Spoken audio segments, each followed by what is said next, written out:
Hall's Greens and Seeds. I'm Cass. I was recently asked about a few tips regarding this plant right there.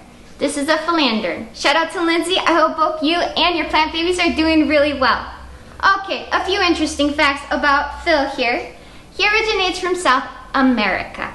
Also, it's an excellent natural air filter. It cleans the air in your home. And Philodendron is derived from the Greek words philo, which means love, and dander, which means trees. No wonder we fall in love with these guys. All right, my top 3 tips that are working for our plants, that it's working in our home is, as soon as we buy a plant, we go to the backyard and we will repot it. The repotting will ensure us of 5 important things. First of all, we can check the roots and see the quality and the health of the plant. Also, we will see if it needs enough space or if it can be split into 2 different pots. Phil right here gave me that mini Phil. You get 2 plants for the price of 1, which is fantastic, and it gives them more space. And number 3, we get to be in control of the quality of our soil. Phil loves good draining soil, so put new soil. And also we get to pick the pot that it goes in. Make sure that the pot has really good drainage though. And last thing, most of the plants that we bought from the stores need a good soaking. Water your plant, let it drain, and then bring it in, and then you're off to a good journey with your plant. Tip number 2. This is super important. Get informed. Get to know your plant. Look it up on Google it. Do anything. Just search it. Get to know. Knowledge is key.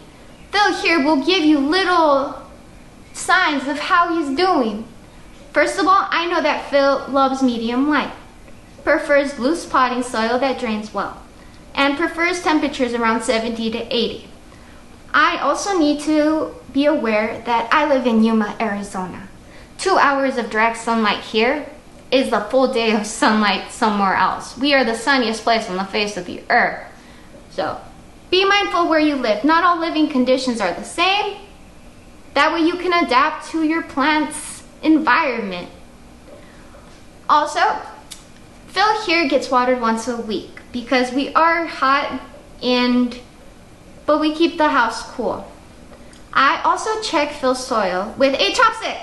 I do not like soil underneath my nail beds. So I will poke the chopstick and take it out. If soil appears on the chopstick, it means that you're good to go. Do not water. But if it comes out dry, make sure to water. It's a good method because it goes all the way down to the roots. That way you're not just scraping on the top. And I really like it. It's working for me. I hope it can help you too if you want. All right. Also, Phil will give me signs that if he's not receiving enough water, his leaves will begin to fall or begin to droop, and it means that I'm not giving him enough water and needs more. And also propagating. This is actually a tiny baby Phil. It was getting too long, so we decided to just put it in water. I change the water every 3 days to just keep the oxygen and keep it clean. But that's how it's doing. Look at the roots on this beautiful thing. So I'm really happy about it. And it was just the cutting from one of the little vines. I took it from the node. So if you want to do that, you can go for it. More little Phils.